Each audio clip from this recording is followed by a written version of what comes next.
Johnny Weissmuller seemed almost invincible.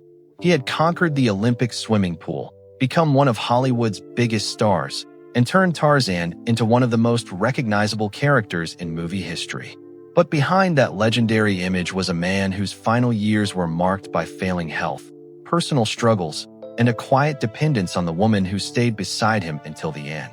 Born in 1904 in Austria-Hungary, Weissmuller immigrated to America with his family as a child and grew up in Chicago.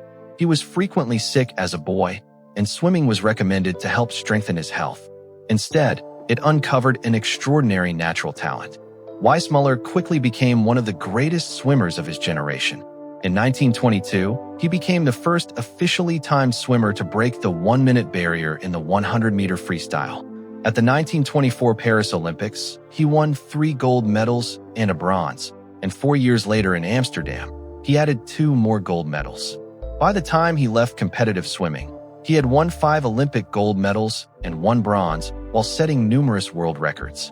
Then Hollywood came calling. In 1932, MGM cast Weissmuller as Tarzan in Tarzan the Ape Man. He had little formal acting experience, but his athletic physique, swimming ability, and natural screen presence made him almost perfect for the role. The film became a major success, and Weissmuller went on to make 12 Tarzan films between 1932 and 1948. For millions of moviegoers, he wasn't simply an actor playing Tarzan. He became Tarzan, but his personal life was much less stable. Weissmuller married 5 times, and several of those relationships ended in divorce. Fame, demanding film schedules, and complicated personal relationships made lasting stability difficult. His 5th marriage, to Maria Baumann in 1963, was different. Maria remained his wife and companion during the final chapter of his life, when his greatest battles were no longer being fought on a movie set. After leaving Tarzan behind, Weissmuller continued working, including a run as Jungle Jim, before eventually settling into a quieter life in Acapulco, Mexico. He remained recognizable to fans and continued making public appearances, but age was gradually catching up with the man once celebrated as one of the world's strongest athletes. During his later years, Weissmuller suffered multiple strokes. His mobility became severely restricted, and his speech was affected. The contrast was heartbreaking.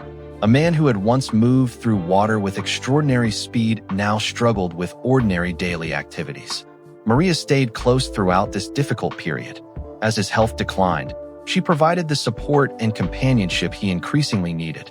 On January 20th, 1984, Johnny Weissmuller died in Acapulco at the age of 79. His cause of death was pulmonary edema, following years of serious health problems. Tributes poured in from around the world. For fans, his death represented the passing of someone who had achieved something extraordinarily rare: greatness in both sports and entertainment.